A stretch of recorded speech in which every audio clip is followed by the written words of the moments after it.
السلام علیکم، آپ دیکھ رہے ہیں میرا PKPST نیوز چینل۔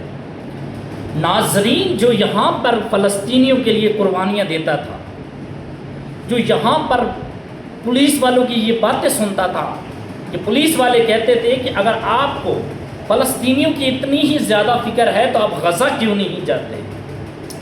آج وہ ہمارا لیڈر، بہادر لیڈر فلسطین کے لیے اور غزہ کے جوانوں کے لیے قربانی دینے کے لیے غزہ پہنچتے ہی گرفتار ہو چکا ہے۔ اس کی یہ قربانی پورے پاکستان کی قربانی ہے۔ اس نے یہ کر دکھایا کہ میں فلسطینیوں کے لیے اپنی جان بھی دے سکتا ہوں۔ فلسطین جیسے ہی ہمارے جماعت اسلامی کے مشتاق احمد پہنچے، سینیٹر مشتاق احمد صاحب جیسے ہی پہنچے وہ غزہ میں گرفتار ہو چکے ہیں۔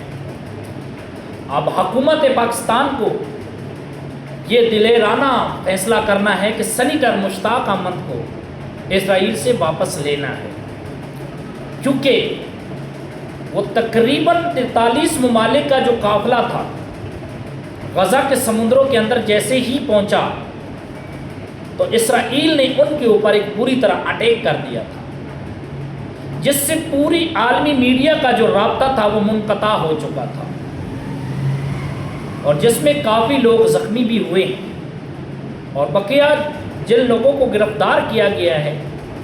اور یہ سینیٹر مشتاق احمد صاحب جو ہمارے پاکستانی تھے، یہ اس قافلے کی نگرانی کر رہے تھے، اور نگرانی کرنے والے ہیرو کو وہاں پر گرفتار کیا گیا ہے۔